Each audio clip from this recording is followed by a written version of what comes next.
If you're hearing this, stay away from the Kola Peninsula. Stay away from the borehole. Don't let them reopen it. I was the site manager there, and I watched 3 men descend into that hole, and I watched what came back up. This is my testimony. This is what really happened.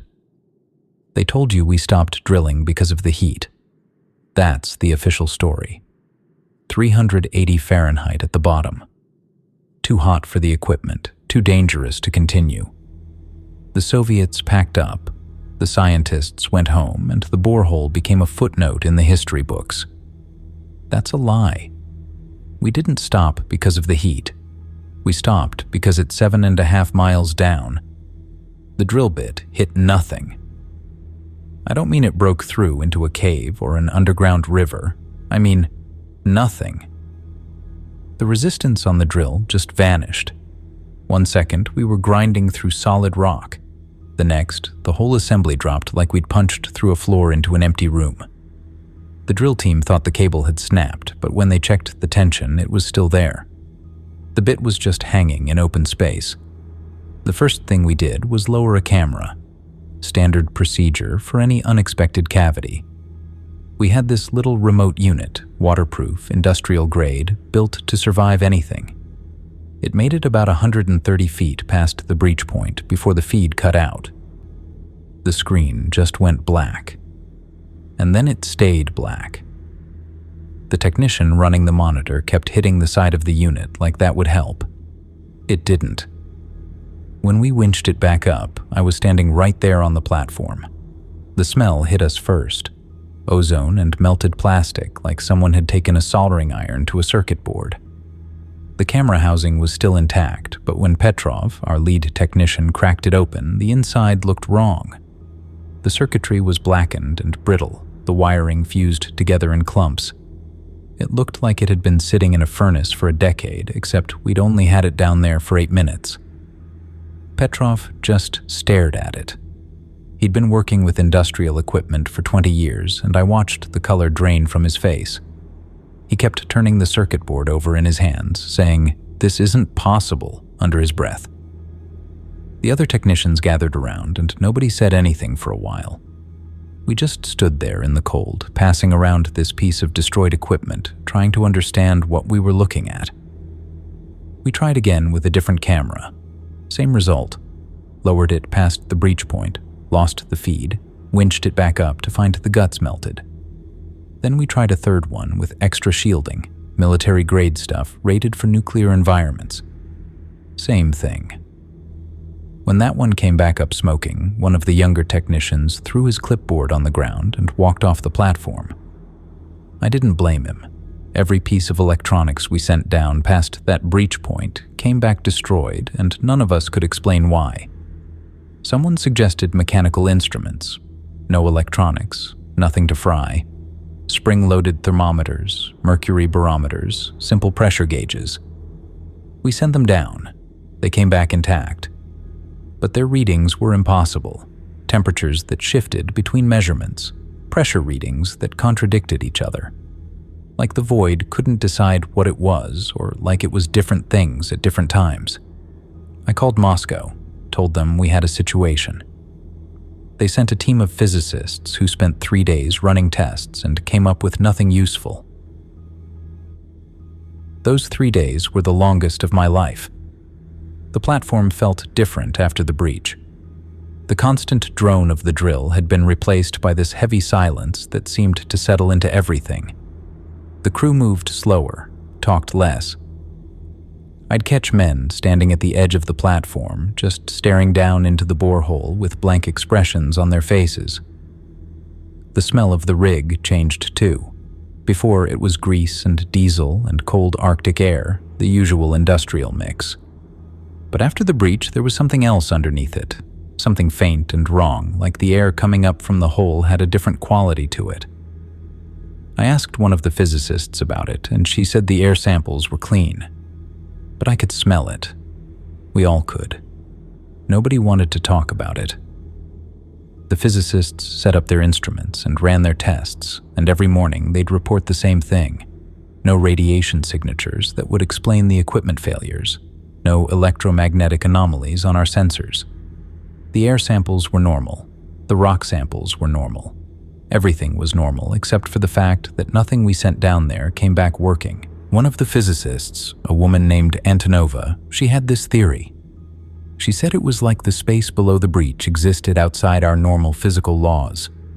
That sounds like nonsense, I know, but she was the smartest person I ever met, and she was scared. You could see it in her face when she looked at the data. She'd stay up late going over the readings, smoking cigarette after cigarette, and when I asked her what she thought was really down there, she just shook her head. Whatever it wasn't supposed to be there. Moscow's solution was predictably Soviet. If machines couldn't survive the descent, they would send men instead. The Bell arrived on a military truck 3 days after Antonova submitted her report. I was on the platform when they unloaded it, and the first thing I noticed was the sound. This heavy, dull clang as the crane set it down on the metal deck. The whole platform shook. It was a tungsten steel capsule, about 6.5 feet tall, shaped like a diving bell from the old submarine rescue programs. No electronics whatsoever. No lights, because batteries failed the moment they crossed the threshold. No radio, no instruments, nothing. Just a reinforced shell with a breathing hose connected to a surface compressor and a small porthole made of leaded glass so thick you could barely see through it. The inside was barely big enough for one person to squat in. No seats. You just crouched there in the dark, breathing through a rubber tube and hoped the cable held. I climbed inside once just to see what it felt like. The walls pressed in on every side, and when they closed the hatch, the darkness was absolute. I lasted maybe 30 seconds before I started banging on the door. I couldn't imagine what it would be like to spend hours in there, descending into something we couldn't even photograph. Speaking of the cable, that was our only way to communicate with whoever went down. We attached a steel signal line to the occupant's wrist. Simple system, the kind of thing divers used 100 years ago. 1 tug meant alive and safe. 2 tugs meant ready to ascend. Continuous tugging meant emergency, pull immediately.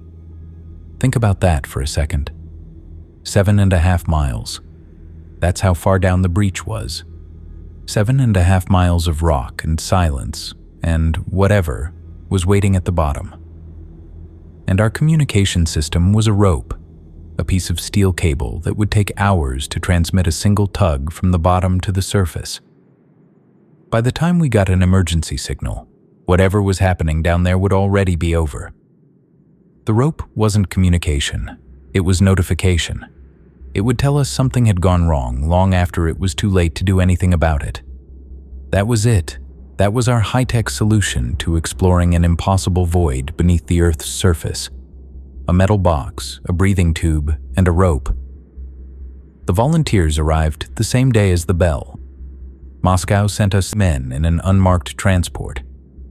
They told us more would come if needed, but I think everyone involved knew that was optimistic. Whatever was down there, it wasn't going to give up its secrets easily. The first one off the truck was Private Ivan Morozov. The second sat apart from the others, watching everything with the patience of a man who had already died once.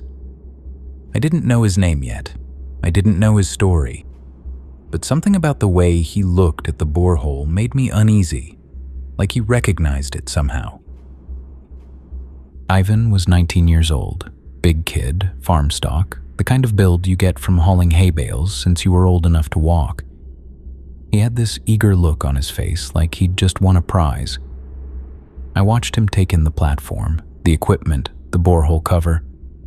He was practically bouncing on his heels, strong, dumb, and eager to please, the perfect Soviet volunteer.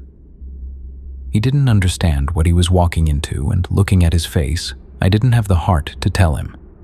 The technicians fitted him into what they called the soft suit. Canvas pressure gear, basically a reinforced diving suit with extra insulation and a rubber seal at the neck for the breathing hose. It wasn't designed to protect against whatever was down in the void. It was designed to keep him warm and breathing during the descent. Everything else was a question mark. even stood there in his suit, grinning at the other two volunteers like they were about to go on some grand adventure. I remember the way the morning light caught his face. He looked so young, so certain that everything was going to be fine. The winch operator looked at me. The breathing compressor was humming. The bell sat open on the platform, waiting. I nodded. Ivan climbed inside without hesitation. The hatch closed behind him with a heavy clang, and just like that, he was sealed in, alone in the dark, ready to drop into something none of us understood. I remember standing on the platform that morning, looking down into the borehole. Just a circle of black, maybe 3 feet wide, surrounded by all this industrial equipment. Winches, compressors, cable drums, the drill tower looming overhead. It looked so ordinary, just another hole in the ground.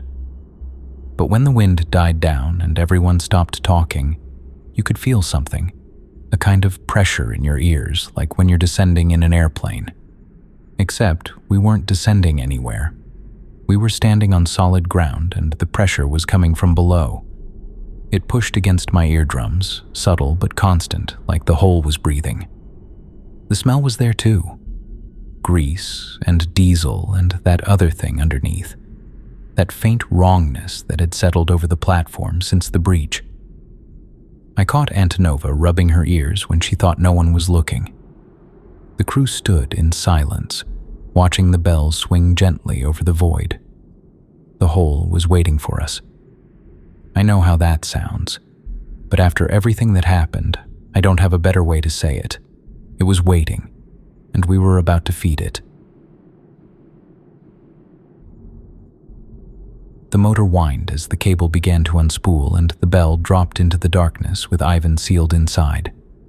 For the first hour, we didn't talk much. Everyone found something to do with their hands. Petrov checked the compressor gauges every few minutes, even though they hadn't moved. Antonova stood at the edge of the platform, smoking and watching the cable feed into the hole. The other two volunteers sat on supply crates, not looking at anything in particular. The signal line hung slack. That was good. Slack meant no emergency. 1 tug every 30 minutes, that was the protocol. We got the first one at 6:31 in the morning, a single, clear pull on the line. The technician monitoring it called out contact, and everyone exhaled a little. The second hour was worse. The boredom had time to curdle into something else.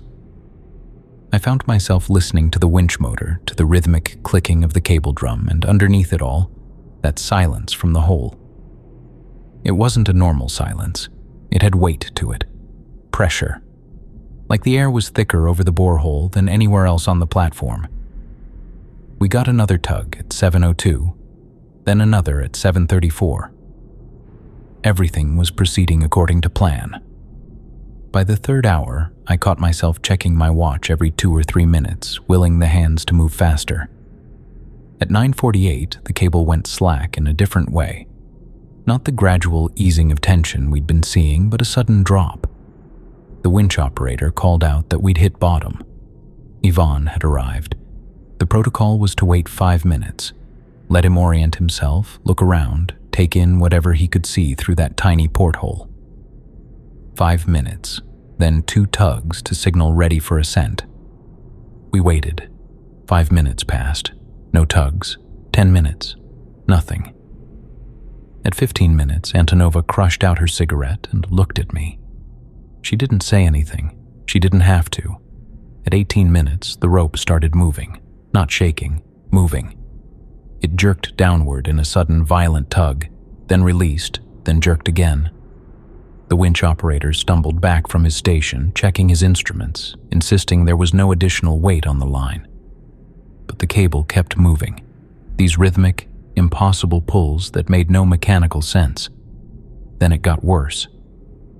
The line started whipping back and forth in the shaft, not like something was pulling it, but like something was making it move from within.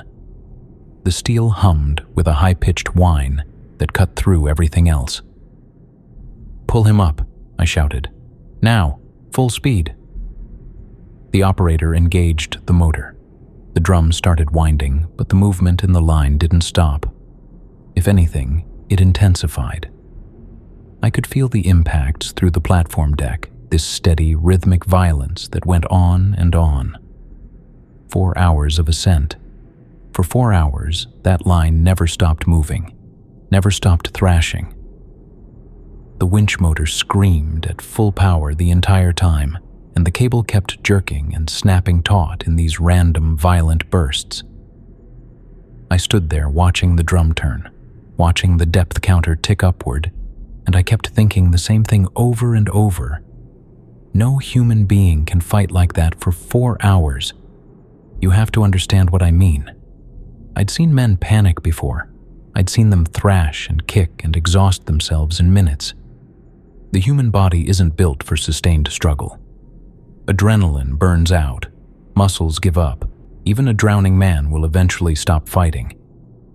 But whatever was happening at the end of that cable, it didn't stop. It didn't slow down. It didn't tire. By hour 2, the crew had backed away from the borehole. Nobody wanted to be near it.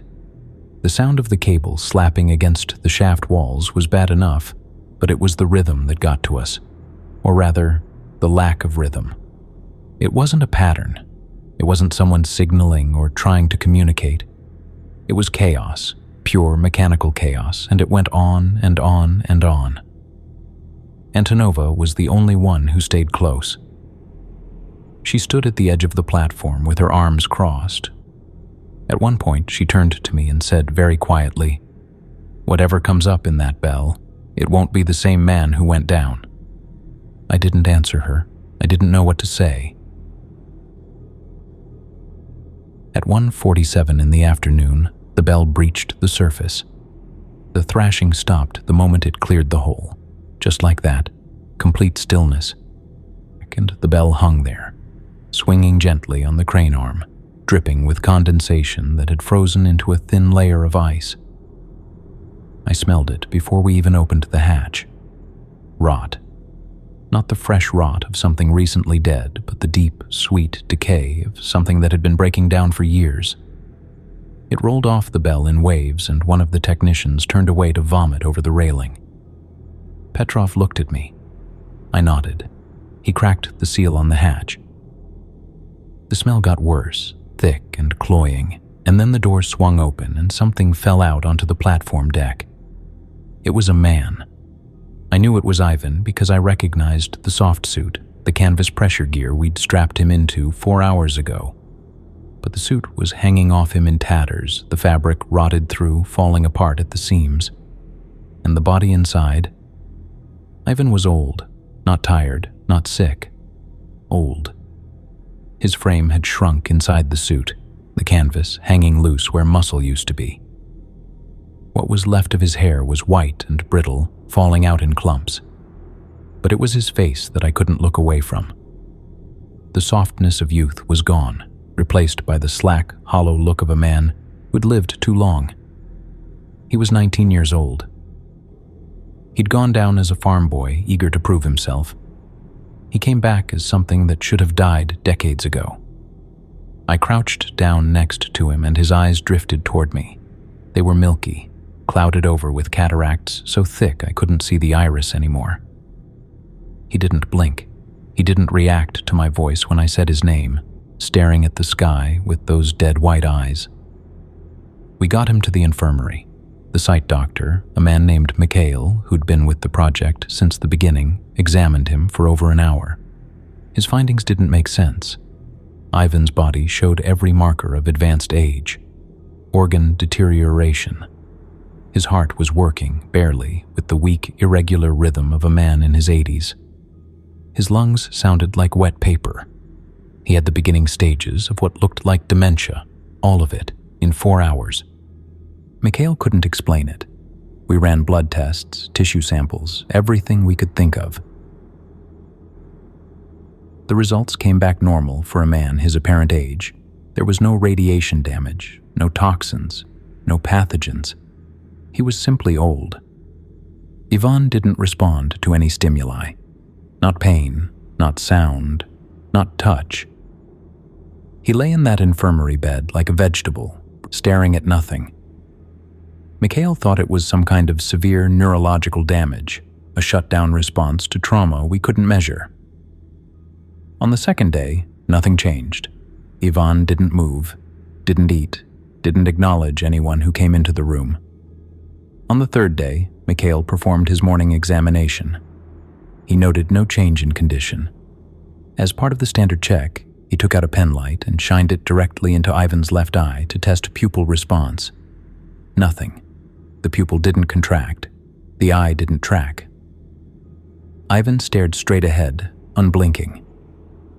Mikhail made a note in his chart and left the room. 72 hours later, in the middle of the night, Ivan screamed. I was in my quarters when it happened. The sound tore through the building, this raw, animal shriek of pain that brought everyone running. By the time I got to the infirmary, 2 orderlies were trying to hold Ivan down. He was thrashing in the bed, his withered hands clawing at his own face, and he was screaming the same thing over and over.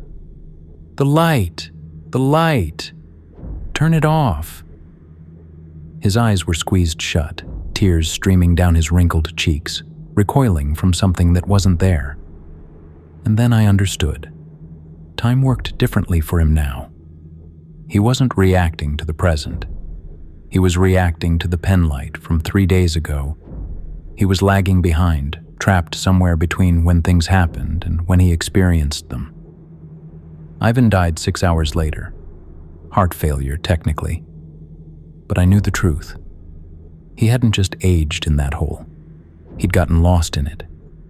Part of him was still down there, trapped in a version of time that didn't match ours.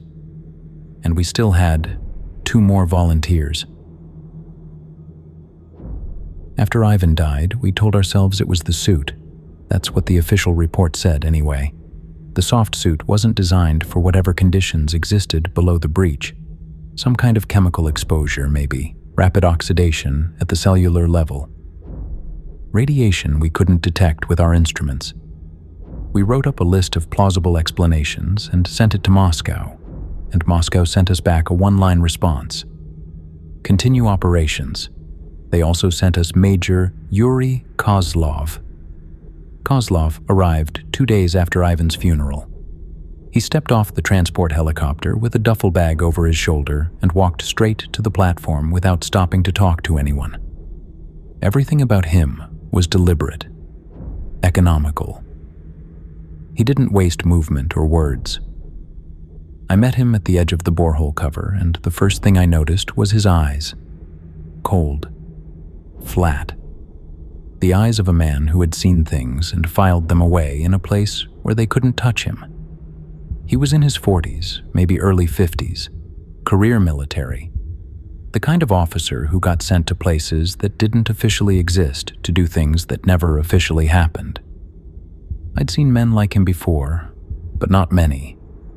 They had a certain quality about them, a stillness that came from absolute certainty in their own competence. I gave him the briefing, told him about the void, the camera failures, the bell. Told him about Ivan.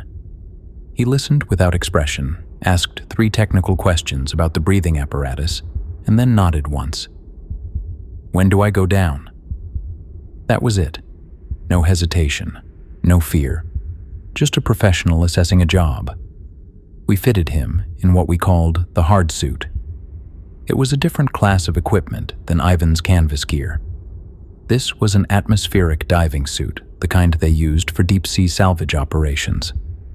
Rigid external shell, articulated joints, internal pressure regulation.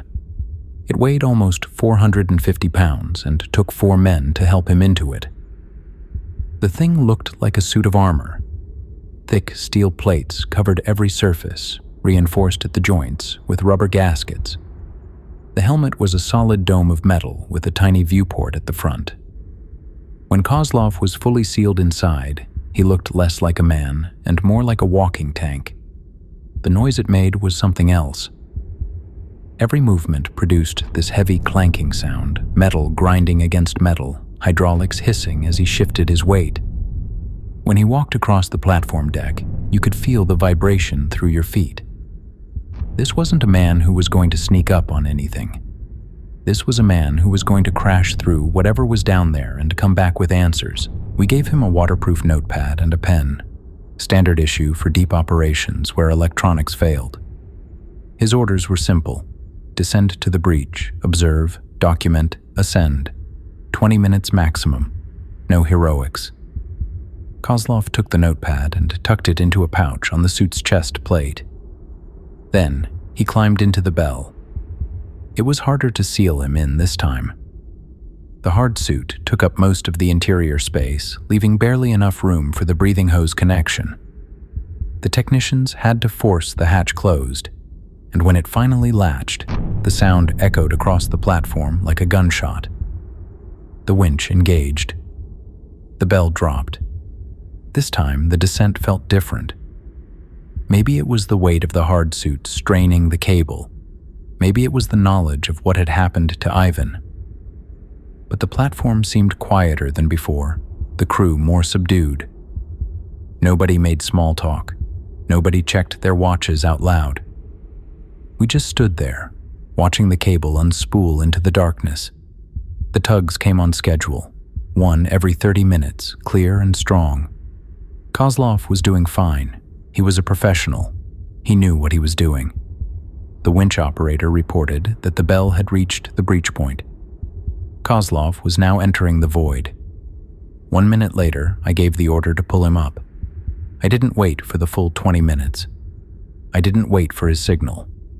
Something in my gut told me that whatever was down there, it didn't need more time with our people. The operator looked at me, surprised, but he engaged the motor without argument. The ascent was smooth, no thrashing, no vibration. The cable wound up in clean, even loops, and the bell rose through the shaft like nothing had happened. I started to let myself believe that maybe the hard suit had made the difference. Maybe Kozlov was going to step out of that capsule, exactly as he'd gone in. When the bell breached the surface, I was the first one to reach it. The metal was cold, not frozen like before, but cold in a way that seemed to sink into my hands when I touched it. The technicians moved in with their tools, and we cracked the seal on the hatch. The smell wasn't as bad this time. Old, musty, like opening a room that had been closed for years. But when the door swung open, I forgot about the smell. Kozlov was still standing. That was the first thing I noticed. He was upright inside the bell, his armored frame filling the narrow space, the tiny viewport of his helmet facing the opening. The hard suit looked intact at first glance, but when I got closer, I could see something was wrong. The joints had seized, the articulation frozen solid. The steel had a dull, gray quality to it, like the temper had been leached out of the metal. It wasn't corroded. It was exhausted. Then I saw his face through the glass. His hair hung past his shoulders in thin white strands. His face had changed the most.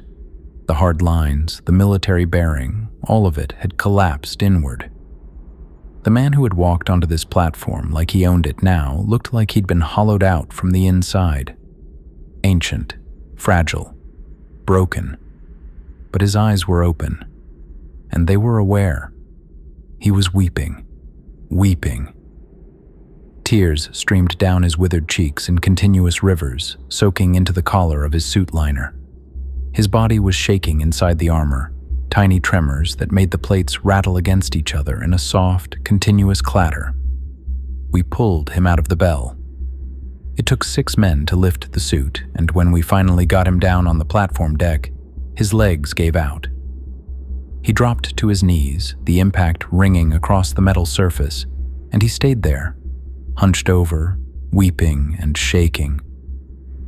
His eyes found mine, and what I saw in them made me take a step back. This was a man who had spent his life being unafraid, who had built his entire identity around control and competence, and something down there had broken him, completely, utterly. He tried to speak. His mouth moved, but no sound came out. Just trembling lips and those endless tears. "Get him out of the suit," I said. "Now." The technicians worked fast. They unbolted the chest plate, peeled away the layers of armor piece by piece. Kozlov didn't help. He just knelt there, weeping, while we stripped away the shell that had failed to protect him from whatever was at the bottom of that hole. The first thing he did was grab my arm. His grip was weak, the fingers thin and brittle, but there was desperation in it. He pulled me close, and I smelled the decay on his breath, the sweet rot of a body that had aged 50 years in 20 minutes. He didn't say anything.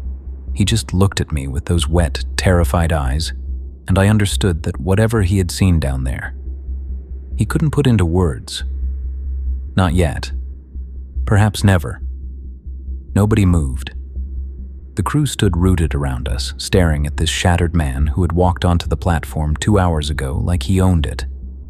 One of the technicians took a step back, then another, like he was afraid whatever had happened to Kozlov might be contagious. I noticed the third volunteer standing at the edge of the group, watching everything with an expression I couldn't read. He hadn't said a word since we'd opened the bell. The wind picked up, and I heard the cable creak above us.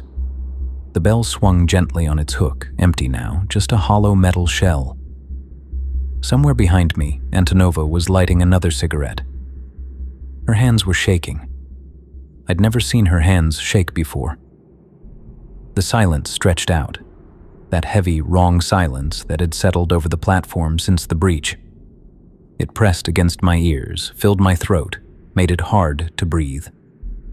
And in the middle of it all, Kozlov knelt on the deck, weeping and trembling, a broken monument to everything we didn't understand. Then I remembered the notepad. I reached for the pouch on his chest plate. The waterproof case was still sealed, the pen still clipped to the side. I pulled out the notepad and flipped it open, expecting diagrams, measurements, observations. Something. Anything. The first page had writing on it. One word, in shaky, frantic handwriting. Open.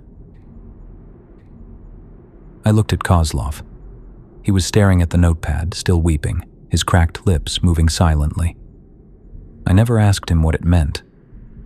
I'm not sure he could have told me.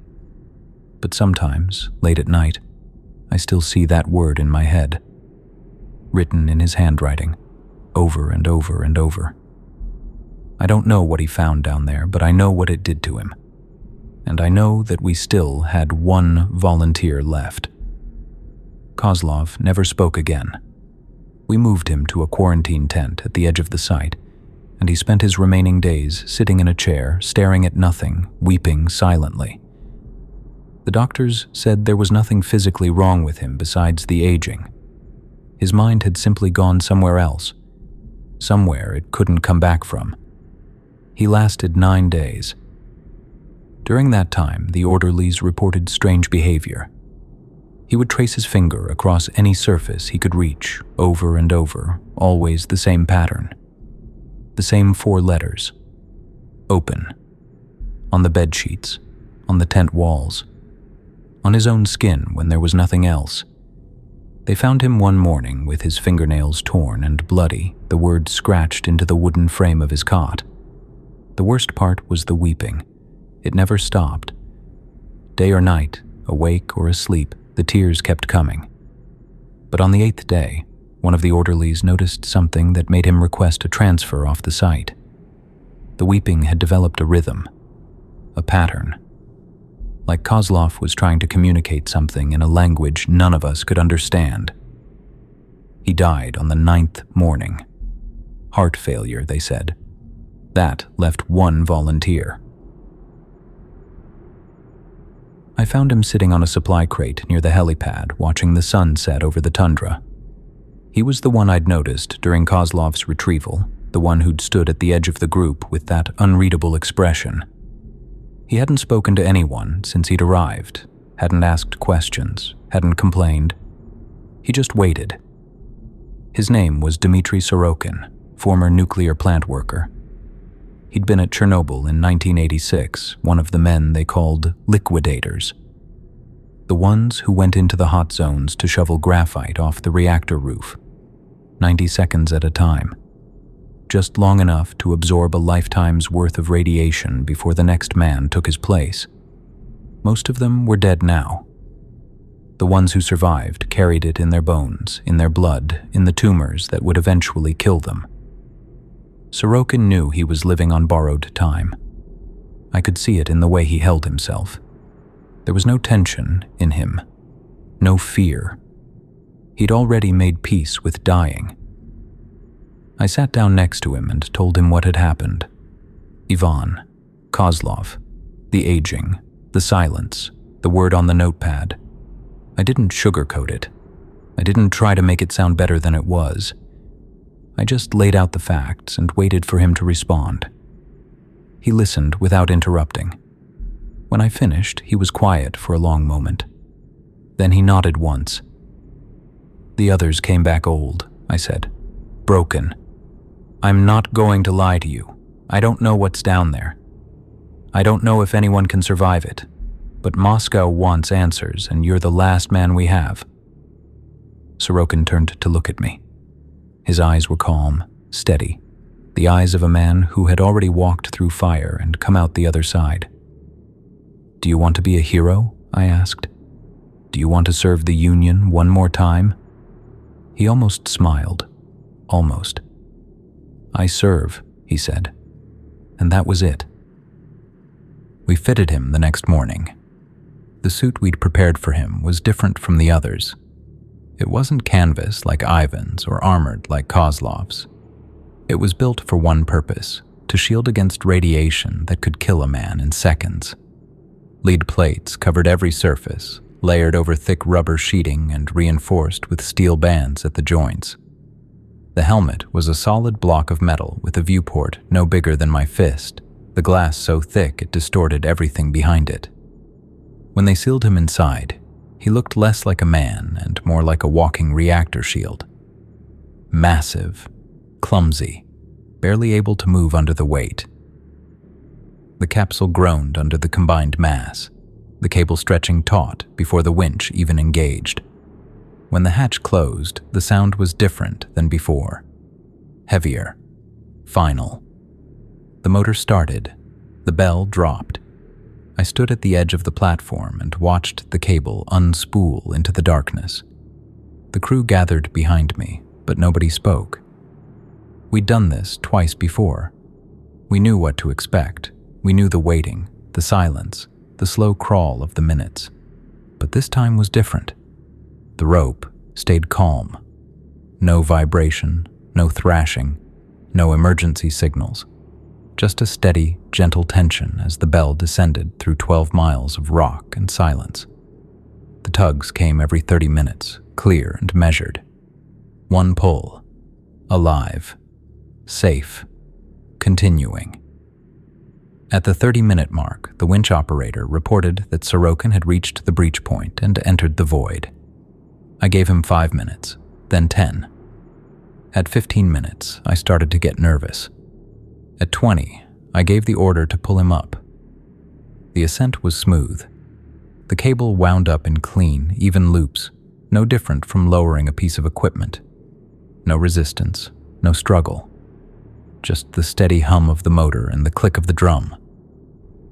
We cracked the hatch. The smell that came out was old, musty, but not the rot we'd encountered before. More like dust, like opening a tomb that had been sealed for centuries. Sorokin was standing inside, standing upright. Now they were pitted and dark, covered in a layer of corrosion so thick it flaked off in chunks when the crane swung the capsule over the platform.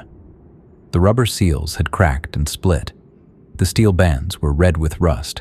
Kozlov's hard suit had lost its temper in 20 minutes. Sorokin's lead suit had aged centuries in 30. His massive frame filled the narrow space. He stepped out onto the platform under his own power. His movements were slow, careful, but steady. He didn't need help. He didn't fall. The technicians moved in to remove his helmet. I watched them work, waiting for the reveal, waiting for another withered husk of a man to emerge from the shell. The helmet came off. His hair hung past his waist, white and thin. His face had aged decades, the skin weathered and desiccated, the eyes sunken deep in their sockets. He looked ancient. but he was standing tall.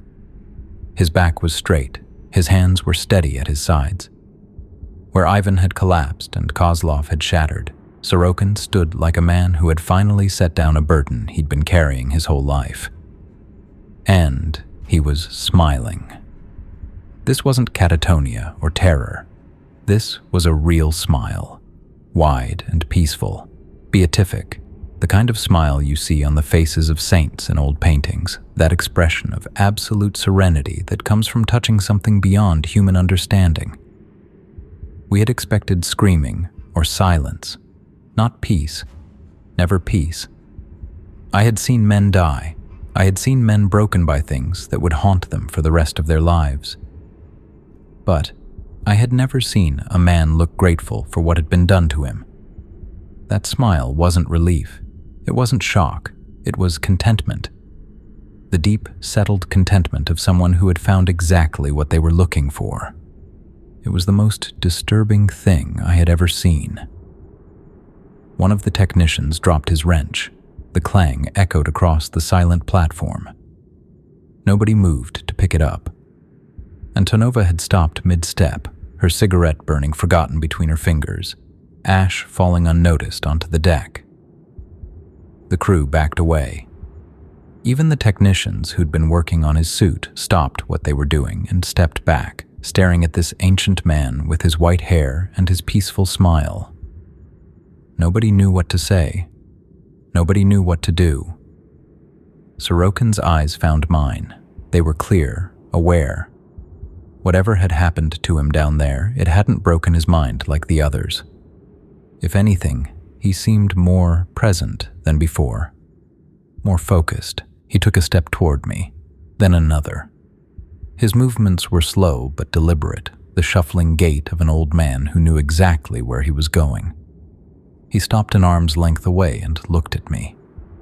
The smile hadn't faded. If anything, it had grown wider. "It is so quiet down there," he whispered. His voice was thin and reedy, worn by age, but the words were clear. So peaceful. No pain, no fear, nothing but silence. He reached out and placed one withered hand on my shoulder. His grip was gentle, almost affectionate. "Send me back," he said. I didn't answer. I couldn't. I just stood there, staring into those ancient eyes, that serene smile, and felt something cold settle into my stomach. His hand was still on my shoulder, gentle, patient, like he had all the time in the world. The platform had gone completely silent. Even the wind seemed to have died. I could hear the cable creaking above us, the bell swaying gently on its hook, and nothing else. The crew stood frozen in a loose circle, staring at us, and I realized that nobody knew what to do. We had protocols for equipment failures, for medical emergencies, for cave-ins and gas leaks. We didn't have a protocol for this. Petrov was the first to move. He backed away slowly, never taking his eyes off Sorokin, and crossed himself. Then he turned and walked toward the edge of the platform. Others followed. One by one, the crew dispersed, drifting away like men walking through a dream, leaving me alone with the ancient, smiling man who had found something beautiful in the void. Sorokin watched them go. His smile never wavered. "They don't understand," he said softly. "But you will. Eventually, you all will." Ivan had come back broken. Kozlov had come back terrified, but Sorokin had come back wanting more. He had looked into whatever was waiting at the bottom of that hole, and instead of screaming, he had smiled. And that scared me more than anything else. Sorokin didn't stop talking. After the crew dispersed, after the platform fell silent, he just kept going. His voice changed. It wasn't the thin, reedy whisper of an old man anymore. It was faster, sharper, vibrating with an intensity that made my skin crawl. "I have wonders to share," he said. "Such wonders. You have no idea what waits down there, what listens, what remembers. I tried to back away, but his hand was still on my shoulder. His grip had tightened, not painful, but firm, insistent. Like he needed me to hear what he was about to say. He kept talking. Numbers, names, dates, things that sounded like coordinates, like formulas, like military designations. His voice was rapid, certain, the words tumbling out like he couldn't stop them even if he wanted to. By now, the crew had started drifting back. They couldn't help themselves. Sorokin's voice carried across the platform, and the way he spoke made you believe that what he was saying mattered, even if you couldn't follow it. I saw Antonova standing at the edge of the crowd, her cigarette burning forgotten between her fingers. She was the only one not pressing closer. She was backing away, shaking her head slowly, her lips moving in what might have been a prayer or a curse. Grishin, our political officer, pushed through the crowd with his notepad already out, his hands shaking as he started to write. Frantically. Filling page after page with fragments of what Sorokin was saying. The crew pressed closer, mesmerized, shouting questions that Sorokin answered without hesitation. His ancient face serene, his smile never wavering. I looked at Grishin's notes once. Fragments. Disconnected words and numbers that didn't lead anywhere. But in that moment, watching him scribble with such desperate urgency, we all believed we were hearing something important. Then he stopped. The sudden silence was deafening. Sorokin's mouth closed. His eyes, which had been darting from face to face, settled on one man standing at the edge of the crowd. Sergeant Alexander, one of our security detail. A quiet man who kept to himself and never talked about his life before the assignment. I'd barely spoken to him in all the months we'd worked together. "You," Sorokin said. His voice was soft again, almost gentle. "You were at the funeral last month." Alexander went rigid, his face drained of color in an instant. "Your brother," Sorokin continued. "Car accident, Minsk." Alexander took a step back. His hand went to his sidearm, an instinct, but it stopped there. What was he going to do? Shoot an old man for knowing something he shouldn't? "How do you know that?" His voice was barely a whisper. Sorokin's smile widened. That peaceful, beatific smile that had disturbed me from the moment I first saw it. "Because he's down there," he said. "He says he forgives you for not calling." Nobody moved. Nobody breathed. Alexander's hand dropped from his pistol. He was shaking his head slowly, his lips forming words that wouldn't come out. I watched a tear spill down his cheek, cutting a clean line through the grime and dust. The crowd had gone completely still, the manic energy of moments ago evaporating like morning frost. I understood then. We all did. The void wasn't empty. It wasn't just a place where time moved differently or where men came back old. There were things down there, the dead, and they were aware. They remembered us. They had messages for us. Sorokin looked around at our frozen faces. For the first time, something like pity flickered in his ancient eyes. "But there is one more thing," he said. "The reason I came back up." He paused. The silence stretched out, heavy and suffocating. I could hear my own heartbeat pounding in my ears. "The borehole is breached," he said. "The quiet is spreading, rising. It has been rising since we broke through, slowly at first, but it's accelerating now." He trailed off. His gaze drifted past us toward the horizon where the sun hung low over the tundra. "Total atomic cessation," he whispered. "That's what they call it, down in the quiet. When the noise stops, when the motion stops, when everything goes still." Grishin's voice cracked. "When? How long do we have?" Sorokin looked at him.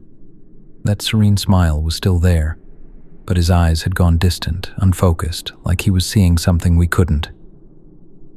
"You think you're still waiting for it," he said softly. "You think you pulled me back up." He reached out and tapped the metal railing beside him. It didn't ring. It made a dull, flat thud, like striking wet cardboard.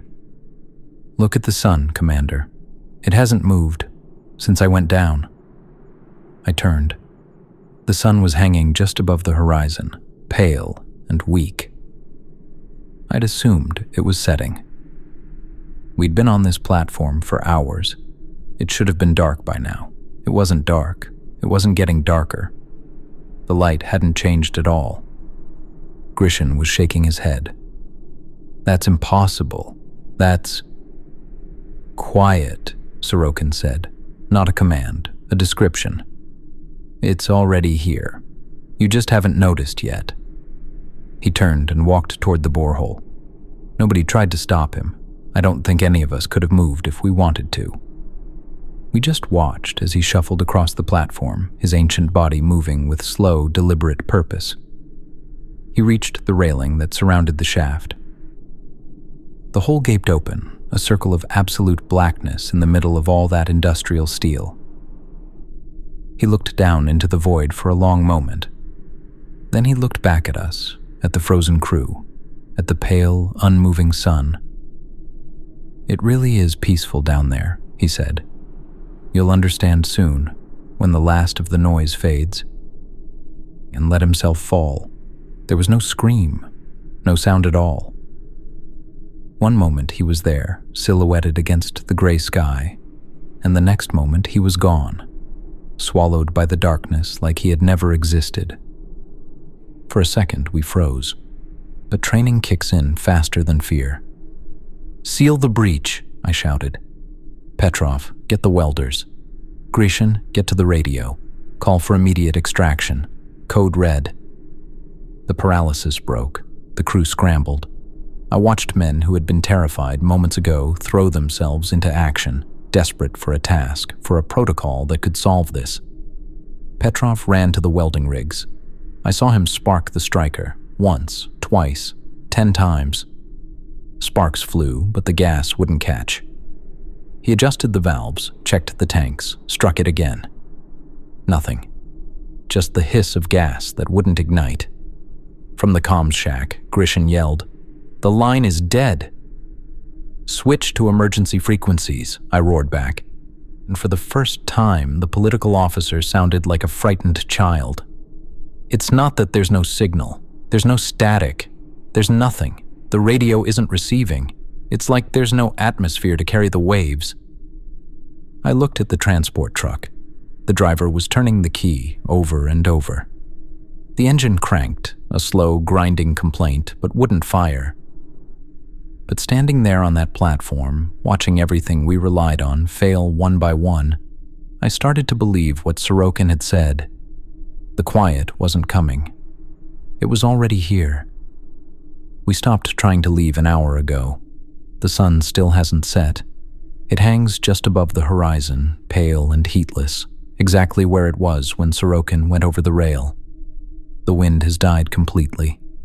The flags on the drill tower are limp, frozen in mid-flap as if the air itself has solidified. Grishin says the radio is still dead.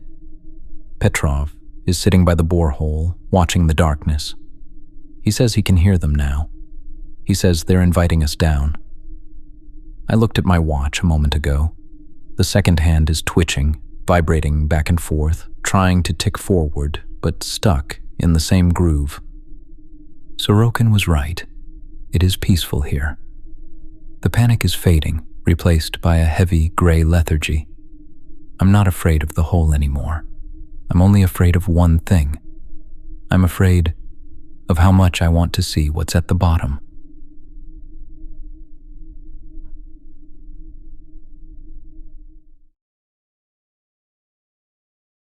That'll do it for me tonight. I'm Rex, and thanks for trusting me to fill the silence for a while. It's an honor I don't take lightly. If you want to become a member of the Nocturnal Crew and stay locked in, subscribe and ring that bell. I genuinely love hearing your takeaways, so share your thoughts below.